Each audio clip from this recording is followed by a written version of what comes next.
Jim, how much did you guys prepare for the triple option? I think we practiced it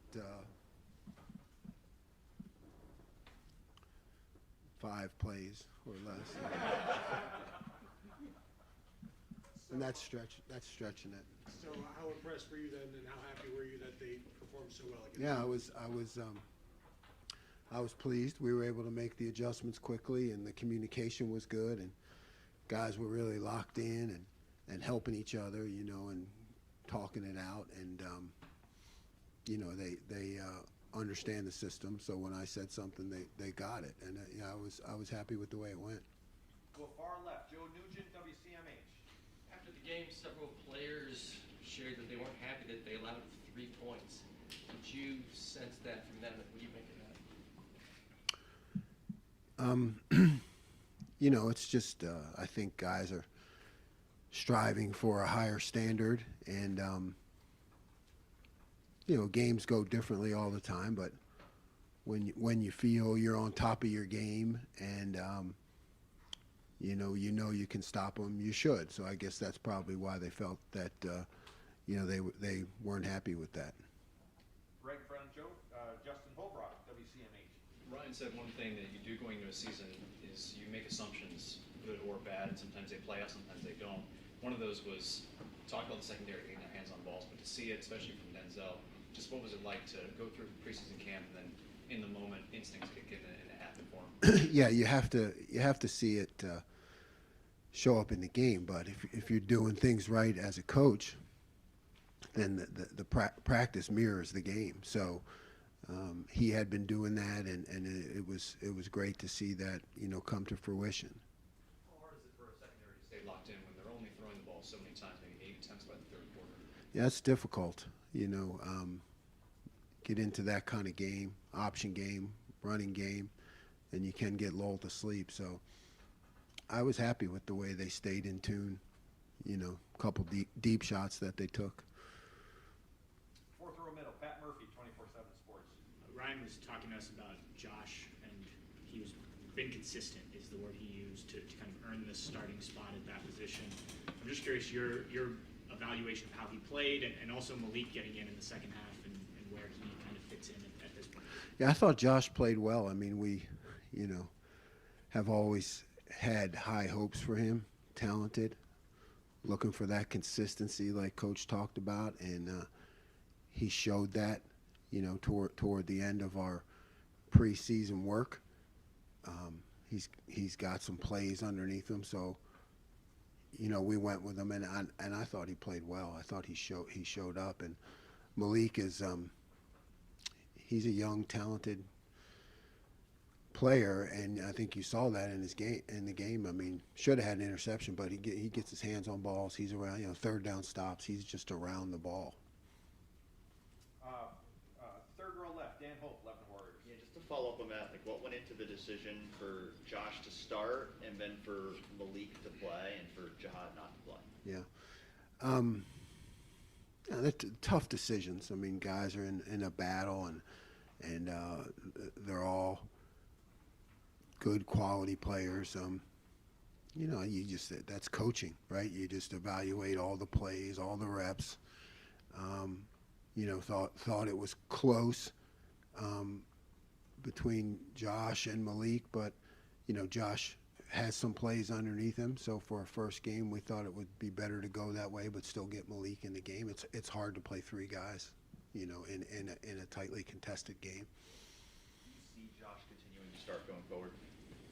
Yeah, I mean, looks that way. You know, I think it'll continue to be highly contested. You know, so you know you have to earn it every week when you're in one of those situations. You know, you really have to evaluate practice. Front row middle, Dave Biddle, 24/7 Sports. Jim, Coach Day was going over some of the guys on offense that graded out as a champion. What about defense? How many of your guys graded out as a champion? Oh, I don't know if I have that list with me. And we don't report the list. Oh, that doesn't go. That doesn't go. Doesn't issue. Somebody told me when I first got here that was like public. That was the champions. It was. It should. I'm just a middle manager. That's all. I'm just a middle manager. It was a lot. off, Coach. Yeah, it was a dozen. Yeah, as Jeremy said, dozen. Yeah. All right, next door, Bill Rabinowitz, Columbus Dispatch. Was there anything that you didn't particularly like Saturday? It looked like a pretty complete defensive performance. A couple third downs, you know. I thought, you know, we were solid across the board, but there were a couple third downs, you know, where we gave up the completion, or we just, you know, when they start doing all the triple option stuff and spinning the backs, and then they start combining it with like an inside run power play, and you know, if you get like slightly off a gap, you know, I think maybe one slipped through where we should have been and could have stopped them. So I just would have liked to seen us stop a couple more third downs. Far left, Whitney Harding, WCMH. Now, the first game is always a good starting point. So now going into the next week, where specifically do you want to see this defense grow and get better? You know, that first game was really kind of an anomaly because of, you know, they came out with, you know, triple option. So I think we still have to perform against conventional offense, you know, rushing the passer. We didn't get much of a chance to do that. You know, compete and contest against regular drop back passes. So we just need to grow more against, you know, a conventional offensive system. Second row middle, Nathan Barrett, Cleveland.com. I know you guys were excited about Davison and just his size, his physicality. That came with a little bit of handsiness in this first game. I guess just in general, when you've got a cornerback who's going to play that physical, where is the line for you? How much are you willing to take because you're getting this other attribute? Yeah, I think you don't hold him back at all. I mean, we want him to be physical. We want him to be aggressive. We want him to lay hands on people. And, you know, now you just coach the technique. You know, there's a right way to do it. You know, just like coaching offensive linemen, you know, how things go on every play, but there's a right way and where to have your hands and how to be at the end of the play. But you want to keep encouraging the physicality. I know you guys were excited, optimistic about what the cornerback play was going to be compared to what happened last year. And this wasn't maybe, as you're saying, the best passing-oriented team to test that, but what were you most encouraged about from the cornerback group in general? Yeah, I mean, you know, staying on top of deep balls, the reaction on the cross-country type routes, you know, where they bring one guy from the other side, you know, Denzel and Jordan getting their hands on balls, you know, really was a great thing to see. And like you said, Davison with his physicality, I mean, he really brought it, you know, even in the run game. Right next door, Stephen Means, Cleveland.com. You talked in the preseason about wanting to maybe rotate a little bit more with those linebacker spots, getting Cody, especially Cody, getting him more involved, maybe CJ to a lesser extent, but Cody especially. He didn't necessarily play that much. Did the game just not provide an opportunity? Yeah. Wish I could have done that. I mean, what happens is you get limited number of plays, and then you get triple option, which is a complicated offense, particularly if you haven't practiced against it. So with linebackers, you really want them to get the feel of it, and they got to see it and how it's all playing out and where it's all fitting. So it just went that way. With Sonny, I think the first third down, when it ended up being 3rd and 7, you take him off the field, you put Cameron Martinez. This is a guy that maybe we thought could do a lot of different things. Are you still kind of slow playing how much you want to throw at him? Yes. This early on in the season? Yes. We want, you know, Sonny's a great talent. We just want to continue to grow him, not put too much on him. Sorry about that. Mm-hmm. Fourth row right, Andy Backstrom, Letterman Row. Coach Day was talking about how with the new clock rule, it's harder to get guys in with just fewer possessions. You were kind of hitting on that earlier, but is that something you saw in this first game? Kind of took you by surprise with just how quickly that game went? Yeah, I mean, it wasn't so much a surprise. I thought it would be that way, but it was magnified by the kind of offense that we went against. so it made it even more difficult to play as many guys as I would have liked. Right behind him, Cameron T. Robinson, the athletic. Jim, that type of offense can put a lot of stress on the defensive line. What did you learn about those interior guys? I know you thought you guys, I know you like Jaden and some of those guys coming in, but what did you learn about how deep that is? They made plays. I know you guys understand the game, pay attention, but they made plays. They made plays in the run game, for those 0, 1, 2, 3 yard gains. When you have particularly the defensive tackles, when you go back and look at it and you say, hey, these guys are making tackles, not just using up blocks, they're making tackles for 3 yards or less in the run game. I think that's really something positive to build on. Second row middle, second row right, Bill Landis, Rivals, the podcast. Jim, you were talking about Josh Proctor, I think last week, or perhaps the week before. You said how he triggers downhill, how he can get involved in the run game. This actually turned out to be a pretty good game for that, I guess. How curious are you still to see how he might fare against more traditional drop-back passing offenses? Yeah, that's his strong point is being aggressive, playing downhill as a safety. So, I definitely want to see how he reacts to balls thrown down the field. That's something you got to see out of safeties. Fourth row middle, Brendan Gulick, Buckeyes Now. Jim, I was kind of laughing to myself as you somewhat, I think, sarcastically said last week when we were asking you, hey, I did say that triple option, didn't I? Prep for team. Yeah. So, I don't know. They could run a triple option. Did you laugh in the box when they? I did. Yeah, I did. I don't know if I was laughing, but I was,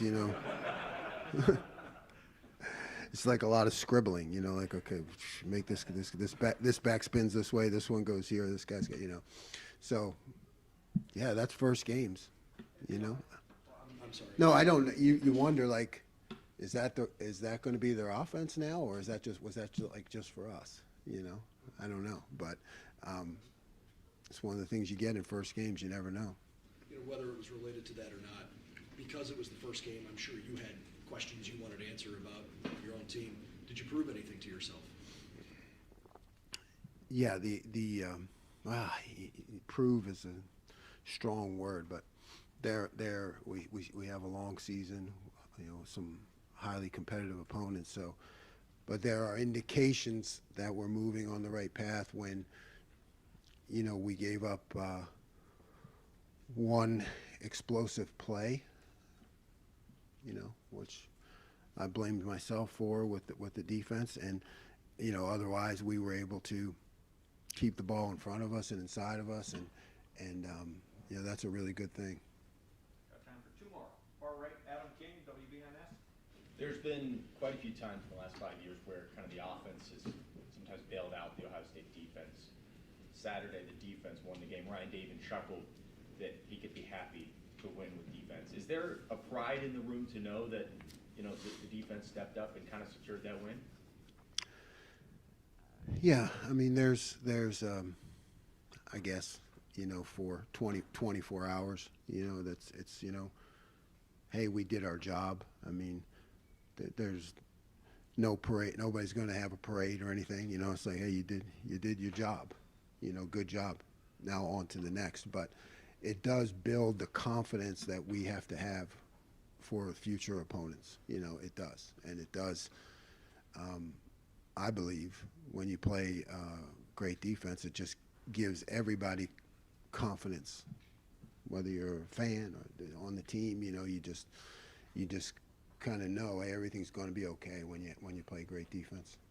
When you have a young quarterback on the other side, how much does that confidence help to know that, hey, you throw an interception, if you make a mistake, that's okay, we've got your back? Yeah, it's just being part of a team. It's just being part of a team. You want to make sure that your teammates, you want to be a great teammate. That includes me as a coach. We're all part of a team. You just want to make sure that people can count on you. No matter what happens, anywhere else in the game, that people can count on you. And final questions, front row right, Tim May on 3, bottom of the row, Tim May podcast. Tim May show. No, it doesn't matter. Coach, you touched on this a minute ago. The way this defense reacted to, like you said, the triple option, and little time y'all spend. Does that, in your gut, tell you they're getting it? You understand what I'm saying? Because there's an answer to, no matter what a team throws at you, there should be an answer to whatever you call, right? And I'm just, I guess how much does that warm your heart that it's coming around? There's no warmth in my heart. It's it's very cold. It's very cold. I think, it's an indicator. It's an indicator, because you're right. When you're sitting up there in the box and you see that, you're like, okay, I know what to do, but I haven't made a legal tackle since 1986. So, I mean, I know what to do, but do they know what to do? And so it's an indicator that we can handle the controlled chaos that happens during a game.